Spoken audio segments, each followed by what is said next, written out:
बिस्मिल्लाहिर्रहमानिर्रहीम। मैं हूं चौधरी तबरेज़ औरा और आज आपको जो बरतानिया में होने वाली इमिग्रेशन की तब्दीलियां हैं उसके हवाले से बात करने के लिए आपको बताएंगे, बात करेंगे। और आज मैंने ज़हमत दी है बरतानवी जो इमिग्रेशन के कवानीन हैं उनके माहिर कानूनदान बैरिस्टर राशिद असलम साहब। और इनका तुरा इम्तियाज़ ये है कि इनकी फ़र्म जो है उसमें मुख्तलिफ़ कम्यूनिटी को रिप्रेजेंट करने के लिए मुख्तलिफ़ लॉयर्स मौजूद हैं जो उनकी अपनी ज़बान में भी और इंग्लिश में भी उनको ये सर्विसेज फ्राहम करते हैं। तो चूंकि अब फरवरी तो गुजरने वाला है, उसके साथ मार्च अप्रैल में वो तब्दीलियां आनी हैं, तो इसलिए ख़ास करके जो पाकिस्तान में हमारे पाकिस्तानी मौजूद हैं या पूरी दुनिया में मौजूद हैं, चूँकि उर्दू में बात कर रहे हैं तो इसलिए फिर हम पाकिस्तान की बात करेंगे। तो उनके मुख्तलिफ सवालात होते हैं इमिग्रेशन को लेके। वो लोग जो नई एप्लीकेशन करना चाह रहे हैं या वो लोग जो ऑलरेडी यहाँ बरतानिया में मुख्तलिफ़ किस्म की जो एप्लीकेशन है या मुख्तलिफ़ किस्म के जो वीज़े हैं उन पर मौजूद हैं, उनके हवाले से जो ताज़ा तरीन है वो मालूमात आपसे जो है वो शेयर करते हैं। बैरिस्टर साहब बहुत शुक्रिया, बहुत मेहरबानी, आज आपने वक्त दिया नाजरीन के लिए। आप माशाल्लाह यहाँ पर बहुत अच्छा काम कर रहे हैं और लोगों को आप कोशिश करते हैं कि ज़्यादा तो ज़्यादा जो है वो टू दी पॉइंट इंफॉर्मेशन जो है जो आपकी कैपेसिटी है उसमें दें। जब मैं कैपेसिटी की बात करता हूँ, देखें हर किसी का डेटा आप तो लाइव शेयर नहीं कर सकते, उसके लिए आप हिंट ही दे सकते हैं। तो इसलिए बहुत शुक्रिया, बहुत मेहरबानी। सर सबसे पहले तो ये बताइए कि ये जो इमिग्रेशन के में तब्दीलियों का कवानीन में तब्दीलियों का ये जो शोर गुल है ये हो कब रहा है? देखिए, इसमें बहुत सारी डिफरेंट डेट्स दी हुई थी। ये 1 जनवरी से आगाज़ हुआ पहली दफ़ा, जिसमें इस साल की अगर मैं बात करूं तो 1 जनवरी को ना ये कहा कि स्टूडेंट्स अपने डिपेंडेंट्स नहीं ला सकते। ये 1 जनवरी 2024 से इसको नाफजुल अमल कर दिया गया। उसके बाद फर्दर इसमें बहुत अच्छा, ये अमल हो चुका है? जी बिल्कुल, ये 1 जनवरी 2024 से नाफजुल अमल हो चुका है। उसके बाद फिर इन्होंने ये किया कि 13 फरवरी 2024 को ये कि अगर कोई इलीगल किसी बिजनेस से पकड़ा जाएगा, इलीगल बंदा होगा जिसके पास प्रॉपर स्टेटस नहीं होगा, तो उसका पहले फाइन 20,000 पाउंड होता था, उसको ट्रिपल कर दिया गया, उसको 60,000 कर दिया कि अब अगर किसी बिजनेस प्रेमिसेस से कोई इलीगल बंदा काम करता हुआ पकड़ा जाएगा तो बिजनेस लायबल होगा 60,000 पाउंड जुर्माना अदा कर। ठीक है, ये भी नाफजुल अमल हो चुका है। सर मैं यहाँ ही आपको थोड़ा सा रोकने की इजाज़त करूँगा। अच्छा ये बताइए कि जैसे स्किल्ड वर्कर के जो लोग हैं, स्किल्ड किसी मुख्तलिफ जैसे वो वीज़े पे आए हुए हैं, क्या वो अलाउड हैं? वो भी इसी कैटेगरी में आते हैं या उनका थोड़ा डिफरेंट है? अगर मैं समझा सका हूँ तो उसमें अगर स्किल्ड वर्कर वीजा पे वो आए हुए हैं तो उनको 20 आवर्स अलाउड होता है, बट सिमिलर जॉब में वो ये नहीं हो सकता कि मतलब वो किसी और जॉब में आए हुए तो कुछ भी कर ले। तो उसमें अगर वो आए हुए हैं बिल्कुल उनको अलाउड होता है, बट वो पार्ट टाइम अलाउड होता है, फुल टाइम वो कहीं और जॉब नहीं कर सकते। हाँ, एक और जॉब कर सकते हैं बट फुल टाइम नहीं कर सकते। ये आपके सवाल का जवाब हो गया। उसके बाद अब मार्च और अप्रैल में बहुत सारी तब्दीलियां आ रही हैं। अब जैसे 11 मार्च को उन्होंने ये कर दिया, 11 मार्च के बाद वो लोग जो केयर होम वीज़ा अप्लाई करेंगे, केयर वर्कर्स, वो अपने डिपेंडेंट्स को यहाँ पे नहीं ला सकते। वो खुद तो आ सकते हैं, कुछ जॉब भी कर सकते हैं, बट डिपेंडेंट्स उनके नहीं आएंगे, वो अकेले यहाँ पे जॉब करेंगे। इससे पहले अगर आप देखें तो लाखों की तादाद में केयर वर्कर्स आए हैं। जो महदूद अंदाज़ा है उसके मुताबिक 4 से 5 लाख लोग केयर वर्कर वीज़ा पे सिर्फ आए हैं। उसमें जो सबसे ज़्यादा तादाद आई है वो इंडिया से आई है, उसके बाद पाकिस्तान से भी लोग आए, बाकी साउथ एशियन कंट्रीज से आए, कुछ अफ्रीका से भी आए हैं। तो अब उन्होंने ये कर दिया कि इतनी बड़ी तादाद जब 4 से 5 लोग आए हैं तो उनके डिपेंडेंट्स भी उसमें शामिल हैं। अगर एक बंदा आया उसके बाद उसके साथ 2-2 3-3 डिपेंडेंट्स हैं, बच्चे, वो वाइफ को डाल के, उसको बंद करने के लिए कि जी इतनी इमिग्रेशन ना हो, नेट इमिग्रेशन का जो एक टारगेट होता है उसको अचीव करने के लिए उन्होंने कहा कि आप डिपेंडेंट्स अपने नहीं ला सकते।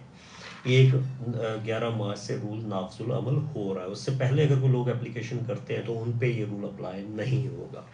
उसके बाद 4 अप्रैल से एक और थ्रेश होल्ड बढ़ा रहे हैं कि अगर वो स्किल्ड वर्कर वीज़ा पे है तो पहले ये होता था कि बिजनेसेस अगर जॉब ऑफर करते थे तो 26,200 तक के ऊपर अगर किसी को भी जॉब देनी होती दे के वर्क परमिट हम दे सकते थे, कैश कॉस्ट उसको इशू हो सकता था। उसको बढ़ा के अब 38,700 किया जा रहा है, जो कि एक बहुत बड़ा जंप है।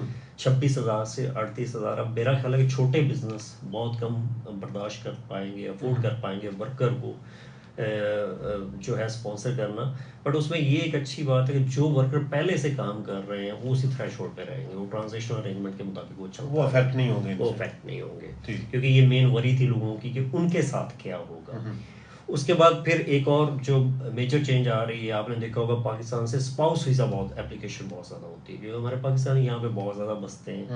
One of the biggest community है पाकिस्तानी गोरों के बाद यहाँ पे। हमारे अपने बहुत सारे शहर हैं, बोल्टन पाकिस्तानियों का है, ब्रेडफोर्ड पाकिस्तानियों का है, लूटन पाकिस्तानी बहुत ज़्यादा बसते हैं, बर्मिंघम में बसते हैं, मैनचेस्टर में बसते हैं। तो यहाँ से स्पाउस वीज़ा बहुत अप्लाई होता था पाकिस्तान में। वो उसको 18,600 शर्त होती थी बेसिकली, कि अगर आप 18,600 तक की इनकम कर रहे हैं तो आप अपनी वाइफ को बुला सकते हैं। उसके फर्दर अगर बच्चों को कर रहे हैं, एक बच्चा तो 22,400 है, इस तरह बढ़ा के उसको।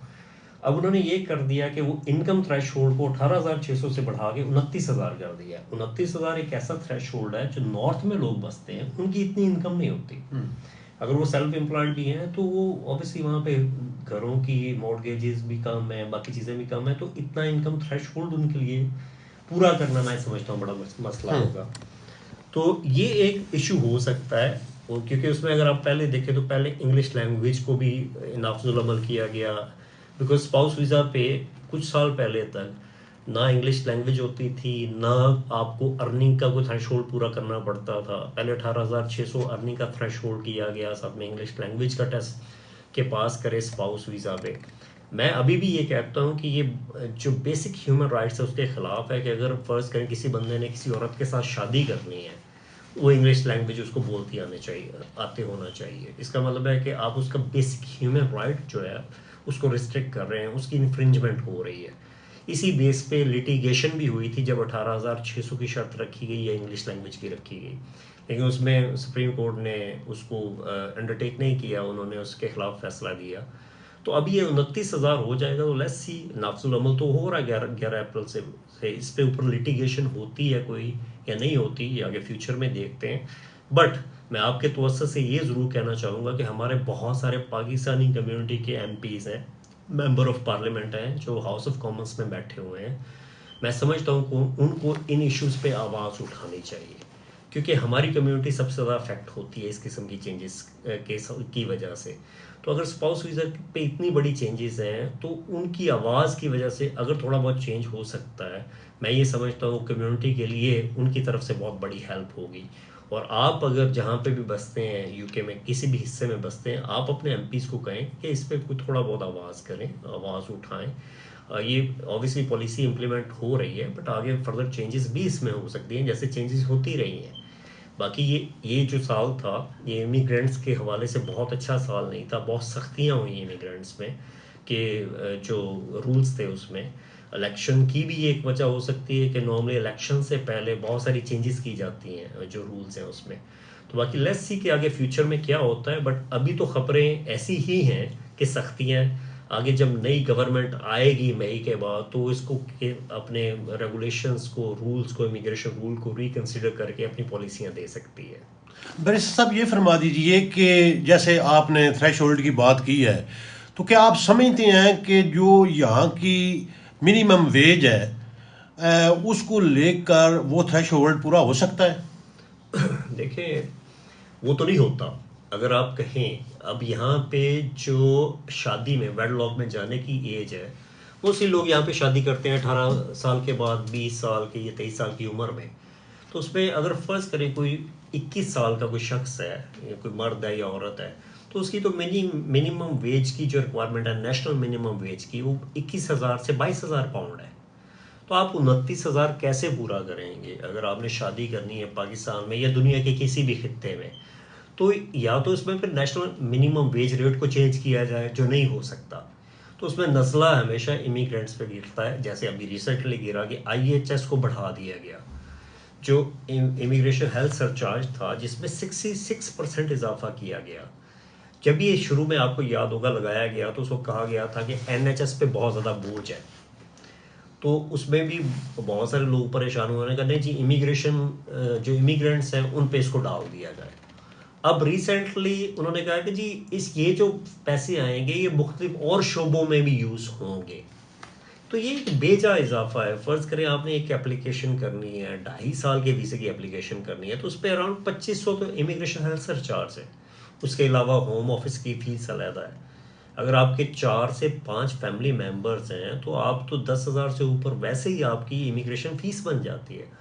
इसकी वजह से लोग बहुत ज़्यादा सफ़र कर रहे हैं। सर जैसे आपने बात की है, क्या जो पहले ही ऑलरेडी यूके में मौजूद हैं और वो उनका पहला जो आप कह सकते हैं कि जो उनका वीज़ा है वो आप एक्सटेंड होने वाला है, तो क्या वो भी इस उम्र में आएंगे? बिल्कुल आएंगे। जो IHS है जिसका 66% इजाफा हुआ है, जो कि पहले 624 पाउंड था पर ईयर, अब उसको बढ़ा के 1035 पाउंड कर दिया गया। आप तो माशाल्लाह ब्रिटिश हैं, आप पे तो कोई फ़र्क नहीं पड़ेगा, लेकिन बहुत सारे लोग हैं जो अभी भी एक्सटेंशंस के अमल से गुजर रहे हैं। हमसे रोज़ाना लोग राब्ते करते हैं, वो बड़े परेशान हैं इमिग्रेशन हेल्थ सरचार्ज को लेके कि 10 से 12,000 पाउंड इस सिचुएशन में, जबकि इस मुल्क में लिविंग क्राइसिस चल रहे हैं, इसमें बेसिक ज़रूरतें लोगों की पूरी नहीं हो रही, तो वो अपनी इमिग्रेशन फीसेस कैसे निकालेंगे।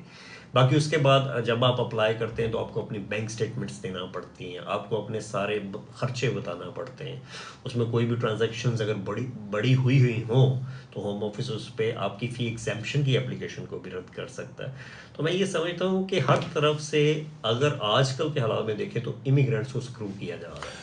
अच्छा बैरिस्टर साहब, ये फरमा दीजिए कि जो लोग पाकिस्तान से या दुनिया के दूसरे मुल्कों से यहाँ पर आ रहे हैं स्किल्ड वर्कर वीज़ा पे, तो आपको पता ही है कि यहाँ पर जो उनकी रिक्वायरमेंट है वो मुश्किल हो जाती हैं। क्या यहाँ पर अगर उनका जो एम्प्लॉयर है वो उनका साथ नहीं देता और वो वीज़ा स्विच करना चाहते हैं, तो क्या वो कर सकते हैं या उनके पास क्या जो है ना वो ऑप्शन मौजूद होती हैं? ये आपका बहुत अच्छा सवाल है, क्योंकि ज़्यादातर इंक्वायरीज ऐसी आ रही हैं कि लोग यहाँ पे आए केयर होम वीज़ा पे, केयर वर्कर के तौर पे आए, उनको उनके स्पॉन्सर ने आके या तो डिश कर दिया, उसको कहा यहाँ पे जॉब नहीं है, अगर दी भी तो 2-4 घंटे की कर दी। अगर किसी ने उस पर इशू रेज किया तो उसका जो स्पॉन्सरशिप विड्रॉ कर लिया एम्प्लॉयर ने, ये उनके साथ मैं समझता हूँ बड़ी ज़्यादती हुई है। उसमें बहुत सारे लोग हैं जिन्होंने इस चीज़ के पैसे दिए, को ट्रेनिंग के नाम पे लिए गए, कोई किसी और मद में लिए गए। हम शुरू से कहते रहे लोगों को कि स्कैम में ना आए। कई लोगों ने 20,000 पाउंड दिए, 25,000 पाउंड दिए, यहाँ पे आ गए। अब जब यहाँ पे आ गए हैं तो उनको बड़ा प्रॉब्लम हो रहा है, क्योंकि यहाँ पे एम्प्लॉयर उनको जॉब ही नहीं दे रहा। अगर वो देता है 2-4 घंटे, 5 घंटे, मैक्सिमम 10 घंटे दे रहा है। बहुत सारी ऐसी स्टोरीज़ हैं, मैं ये नहीं कहता कि सारे ही ऐसे आए हैं, बहुत सारी ऐसी स्टोरीज़ हैं। उसमें जैसा मैंने पहले बताया, जब उन्होंने इशू क्रिएट किया तो उन्होंने कहा कि जी आप लोग जाएं, हम आपको जॉब से ही निकाल रहे हैं। अब वो ऐसी सिचुएशन में है कि वो ना पीछे जा सकते हैं, पीछे वो बेच के आए हुए हैं चीज़ों को। जैसे रिसेंटली एक बंदा मेरे पास आया, क्लाइंट, वो कंसल्टेशन उसने की, उसने कहा जी मैंने 60 लाख रुपया किसी को दिया, तो मैं यहाँ पे केयर वर्कर वीज़े पे आया हूँ इस तलाश में कि शायद मेरी यहाँ पे जॉब होगी, और यहाँ पे एम्प्लॉयर ने मुझे जॉब ही नहीं दी। उसे हम अपना स्पॉन्सरशिप भी विड्रॉ कर लिया, मैं अपना घर बेच के आया हूँ। तो ऐसे लोगों के साथ बड़ी ज़्यादती हुई है। इसी वजह से हुकूमत इस पे इन्वेस्टिगेशंस भी कर रही है। आपने अब देखा होगा इस पे स्कैंडल्स भी आए हैं काफ़ी सारे। तो इस पे अब काफ़ी सख्ती कर दी गई है केयर होम वीज़ा पे। अब अगर केयर होम वाले कोई एक्स्ट्रा कॉस्ट भी मांगते हैं तो एक सेट ऑफ रिक्वायरमेंट आ जाती है, उनको क्वेश्चनेयर आ जाता है कि आप बताएं कि क्यों आपको चाहिए। मैं ये समझता हूँ कि ये अच्छी बात है। पर प्रॉब्लम यहाँ पे ये होती है कि जब भी कोई ऐसी कैटेगरी होती है जब उसमें बहुत बड़ा स्कैम हो जाता है, बहुत सारे लोग उसमें मुतासर हो जाते हैं, फिर कहीं जाके यहाँ के मीडिया को, यहाँ के होम ऑफिस को पता चलता है। इसकी कोई अर्ली इस तरह की रिकन्सिलिएशन, ऐसा कोई अर्ली कोई रेड फ्लैग्स हो, तो मैं ये समझता हूँ कि बहुत सारे लोग इसमें बच सकते हैं। बैरिस्टर साहब ये फरमा दीजिए कि क्या ये सारी तब्दीलियाँ जो हैं ये स्टूडेंट वीज़े को इफेक्ट कर रही हैं? स्टूडेंट वीज़े को मेरा ख्याल है डिपेंडेंट्स के लाने के हवाले से, क्योंकि जब आपको याद होगा कि स्टूडेंट वीज़ा पहले बहुत सख्ती कर दी गई थी, उसके बाद ये जो गवर्नमेंट जो हालिया हुकूमत है इसने आगे नरमियाँ की, क्योंकि लोग यूनिवर्सिटीज़ में आते ही नहीं थे। उसकी बड़ी वजह ये थी कि स्टूडेंट्स को था कि यहाँ पे अगर 1 साल हम पढ़ाई करते हैं तो यहाँ पे कोई ग्रेजुएट वीज़ा, 2 साल का पोस्ट स्टडी वर्क वीज़ा नहीं है। तो इसी को मद्देनज़र रखते हुए हुकूमत ने कहा कि जी आप जब स्टडी करें तो 2 साल का हम आपको ग्रेजुएट वीज़ा देंगे, जिसमें आपको जॉब ढूंढ के किसी और कैटेगरी में स्विच कर लें। उस वक्त कैटेगरीज में स्टार्टअप वीज़ा था, इनोवेटर वीज़ा था, उसमें वर्क परमिट अभी भी मौजूद है। उसको अभी रिकन्सिडर किया जा रहा है कि उस वीज़ा को ख़त्म कर दिया जाए या नहीं। अगर उस वीज़ा को ख़त्म कर दिया गया तो फिर मैं ये समझता हूँ कि अफेक्ट होगा, लोग स्टूडेंट्स यहाँ पे नहीं आएंगे, बहुत कम आएंगे। ऑब्वियसली यहाँ की एजुकेशन पे कोई दो राय नहीं कि यूके की एजुकेशन जो इंस्टीट्यूट हैं वो बहुत अच्छी एजुकेशन प्रोवाइड कर रहे हैं, लेकिन अगर इस किस्म का इकदाम होता है तो स्टूडेंट वीज़ा को भी वो अफेक्ट करेगा। जैसे पिछले काफ़ी अदवार में ये हुआ कि यूनिवर्सिटीज़ के पास स्टूडेंट्स ही नहीं आते थे, उनको माली मुश्किलात का सामना करना पड़ा। जब दोबारा स्टूडेंट वीज़ा के रूल्स को रिलैक्स किया गया, जब दोबारा ये पोस्ट स्टडी वर्कर प्रोग्राम को शुरू किया गया, ग्रेजुएट वीज़ा प्रोग्राम को शुरू किया गया, तो लोगों ने एक दफ़ा फिर यूके का रुख किया। उससे पहले स्टूडेंट्स ऑस्ट्रेलिया जा रहे थे, कनाडा जा रहे थे, अमेरिका जा रहे थे, न्यूजीलैंड जा रहे थे। तो अब दोबारा जब ये रिवाइवल शुरू हुआ है, अगर ये सख्ती होती है तो ये अफेक्ट करेगा। बट वो देखते हैं कि ग्रेजुएट वीज़ा में कोई चेंजेस होती हैं या नहीं होती हैं। अभी रिसेंटली जिस तरह डिपेंडेंट को बैन कर दिया गया, मैं समझता हूँ डिपेंडेंट से इतना फ़र्क नहीं पड़ेगा, क्योंकि बहुत सारे स्टूडेंट्स जो आते हैं उस वक्त तो उनकी शादी ही नहीं हुई होती, तो वो कोई इतना बड़ा अफेक्ट नहीं होगा। बट हाँ, अगर ग्रेजुएट वीज़ा को ख़त्म कर दिया जाता है तो वो अफेक्ट करेगा। सर एक सवाल ऑडियंस की तरफ आया है, क्या ILR में भी कोई तब्दीलियाँ हो रही हैं या कुछ हुई हैं? अभी तक ILR में कोई तब्दीलियां नहीं है। जो आपका पीरियड है, अगर किसी कैटेगरी के लिए 5 ईयर्स है, किसी के लिए 10 ईयर्स है, जैसे FLRFP रूट पे 10 ईयर है, तो आपने 10 ईयर रूट के बाद ही ILR अप्लाई करना है, तो उसमें कोई तब्दीलियां नहीं है। अच्छा, जो लोग जो हैं वो ऑलरेडी केयर वीज़े पे हैं, क्या वो 11 मार्च के बाद डिपेंडेंट ला सकते हैं? बिल्कुल नहीं ला सकते, वो तो ख़त्म हो गया है। वो ख़त्म कर रहे हैं, वो ख़त्म कर दिया उन्होंने कि वो डिपेंडेंट नहीं अब ला सकते। हाँ, ये है कि अगर आपकी उससे पहले एप्लीकेशन हो जाती है, 11 मार्च से पहले आप एप्लीकेशन एम्बेसी में सबमिट कर देते हैं, तो फिर तो आप ला सकते हैं, उसके बाद नहीं पॉसिबल होगा। अच्छा बैरिस्टर साहब, ये फरमा दीजिए कि चूँकि खास करके पाकिस्तान की बात करें तो वहाँ जब आप लोगों को लीगल जो है वो इंफॉर्मेशन प्रोवाइड करते हैं तो वो उसको मानने के लिए तैयार नहीं होते हैं, वो शॉर्टकट तलाश करते हैं। जब शॉर्टकट तलाश करते हैं तो लोगों को पैसे देते हैं वो बड़ी बड़ी अमाउंट, और फिर वो ज़ीलो ख्वार होते हैं। तो उनको कहाँ से राइट इन्फॉर्मेशन मिल सकती है और किस तरीके से वो बच सकते हैं? क्योंकि आपका और मेरा काम ये भी साथ साथ है कि हम कम्युनिटी को भी अवेयर करें कि ठीक है आप आना तो ज़रूर चाह रहे हैं लेकिन आप सीधे रास्ते से आएँ। देखिए, कभी दौर होता था कि बड़ी मुश्किल होती थी इन्फॉर्मेशन, लोग यूनिवर्सिटी से प्रोस्पेक्ट्स मंगवाते होते थे, बड़ी मुश्किल से ढूंढना पड़ता था कि कहाँ से इन्फॉर्मेशन मिलेगी। अब तो हर दूसरे बंदे के पास स्मार्टफोन है, स्मार्टफोन को यूज़ करें, एक सिंपल इन्फॉर्मेशन देख लें उसमें कि क्या क्या रिक्वायरमेंट्स हैं इन यूनिवर्सिटीज़ की, कॉलेजेस की। आप उस पर देख सकते हैं कि उनके ग्रेड क्या हैं या उसमें वो किस स्केल पे इस वक्त हैं। इसी तरह अगर वीज़ा के हवाले से बात करते हैं तो लाइसेंस टू स्पॉन्सर के हवाले से एक रजिस्टर ऑफ स्पॉन्सर है, अपने एम्प्लॉयर को चेक कर लें, उसकी रेटिंग क्या है, उसकी सिचुएशन क्या है। कंपनीज हाउस में चले जाएं, उनके अकाउंट्स चेक कर लें। तो बहुत सारी चीज़ें मौजूद हैं। अब वो दौर नहीं रहा जो 10-15 साल पहले होता था। अब चीज़ें अगर आप थोड़ी सी डिगिंग करेंगे तो आपको पता चल जाएगा। अगर आप नहीं कर सकते, अगर आपका कोई नेफ्यू है, आपका बच्चा है जो कि IT लिटरेट है, जो स्मार्टफोन को यूज़ करता है, जो कि पाकिस्तान में मैंने देखा बच्चे के हाथ में आईफोन होता है, वो बड़े एक्सपर्ट हैं, उनको कहें ये इन्फॉर्मेशन चाहिए, वो निकाल देंगे। अच्छा सर, ये फरमा दीजिए कि जो किसी का डिपेंडेंट यहाँ पर आया है और डिपेंडेंट ही आगे उसके साथ जो है वो रहना पसंद नहीं करता या उनकी जो है सेपरेशन हो गई है, तो वो क्या उनके पास को राइट है उसका वीज़ा जो है ना कैंसिल कराने का या कुछ ऐसा? देखिए, डिपेंडेंट बिल्कुल, ये तो होम ऑफिस का रूल है कि अगर आप फ़र्ज़ करें अपने हस्बैंड या वाइफ को साथ लेके आए हैं, वो आपका रिलेशनशिप ख़त्म हो गया, एंड हो गया, चाहे डाइवोर्स हुई है या नहीं हुई, तो आप होम ऑफिस को अगर इतला देते हैं तो उसका वीज़ा कैंसिल हो सकता है। हाँ, अगर उससे पहले डिपेंडेंट अपना वीज़ा किसी और कैटेगरी में स्विच कर सकता है, वो कर सकता है। लेकिन उसमें जब होम ऑफिस का लेटर आ जाता है कि इस डेट से आपके पास राइट नहीं है, आप वापस जाएं या किसी और कैटेगरी में स्विच करें, तो उसमें डिपेंडेंट के पास या तो स्विचिंग का इख्तियार है या वापस हो जाएगा। सर कौन सा वीज़ा जो है जो यहाँ से स्विच नहीं हो सकता? बहुत सारे वीज़े हैं जो स्विच नहीं हो सकते। स्टूडेंट वीज़ा स्विच नहीं होता, और सॉरी विजिट वीज़ा स्विच नहीं होता। अगर विजिट वीज़ा पे आप आए हुए हैं तो विजिट वीज़ा की कैटेगरीज में अनटिल आपकी कोई बहुत बड़ी मेडिकल कंडीशन ना हो और जिसको आप एक्सपर्ट रिपोर्ट की बेस पे प्रूव कर सकें, वो एक्सपर्ट रिपोर्ट भी एक्सटेंसिव होनी चाहिए। ये नहीं कि GP का एक लेटर हो, कि उसमें भी 3-4 चीज़ें हैं कि अगर फ़र्ज़ करें मेडिकल आप विज़िट वीज़ा पे आते हैं और आपकी मेडिकल रीज़न हो गई है, आपको पाकिस्तान में या जिस मुल्क से आए हैं वहाँ पे इलाज मैसर नहीं है, या इलाज अगर मैसर है तो उसकी क्वालिटी उतनी अच्छी नहीं है, आपके पास सोशल सपोर्ट नहीं है, आपको फाइनेंशियल इश्यूज वहाँ पे हो सकते हैं, उस बीमारी का इलाज महंगा है, फिर तो आप यहाँ पे अप्लाई कर सकते हैं, अदरवाइज भी यहाँ पे एक्सटेंशन लेना उसके बेस पे बड़ा मुश्किल होता है। Sir, last question in English for those people they are not belong to Pakistan. Can you tell me, are you only provide the services to the Asian people, or you provide the services like immigration services to the other countries, to other communities? No, actually we are providing services to different nationalities. We have solicitors who are from different ethnic backgrounds, including Ghana, Nigeria, Albania, Afghanistan, Bangladeshi. So we have different set of solicitors who are providing services to different communities. It's not like we are just providing to Pakistani people. So, and there's another thing, we are not just providing services in immigration, we are providing services to family law, like any divorce cases if you have, we are able to provide services, any kind of services.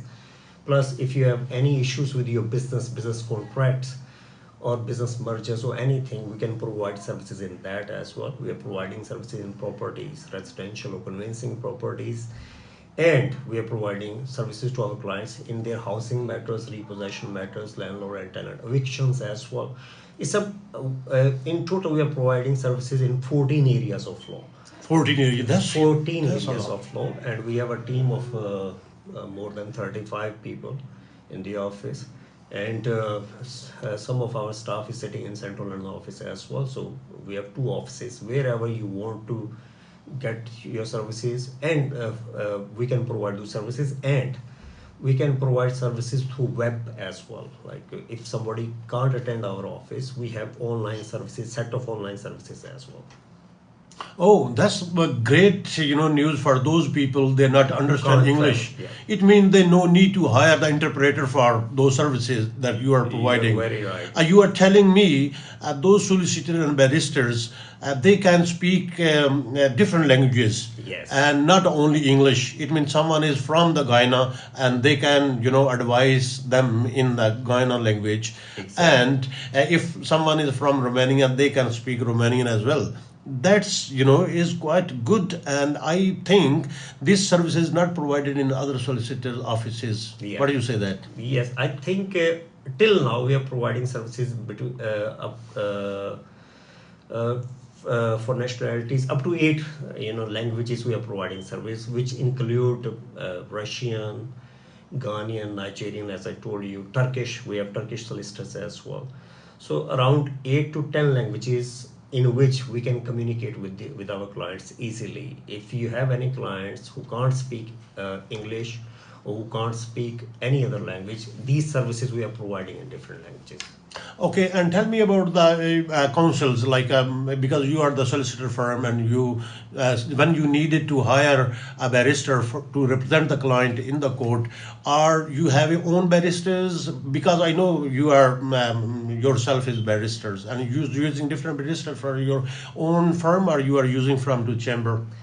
That depends on complexity of the case. We have solicitor advocates in the office. From the office we are using, mostly we are using our representatives from our firm, because we can do that. We can provide services from the office. And if we are busy in some cases, if we have cases which can't be attended, like if we have hearings on that day for 2 or 3 cases, then we always engage barristers from other chambers, and that's always with regards to their ability as well or their experience as well. But mostly we try to resolve the cases or represent our clients from our own office. Our own solicitors or barristers, they are going to the court and they are representing clients in the courts, in the relevant courts. This is good thing, isn't it? Because if solicitor prepared the own case and he have a command on that, he is understand where the client has come from. That is easier for him to represent in the court. That is, is also is positive thing for the client, right. isn't it? You're very right. If you have built a house, you know where you did put a break, where you have everything.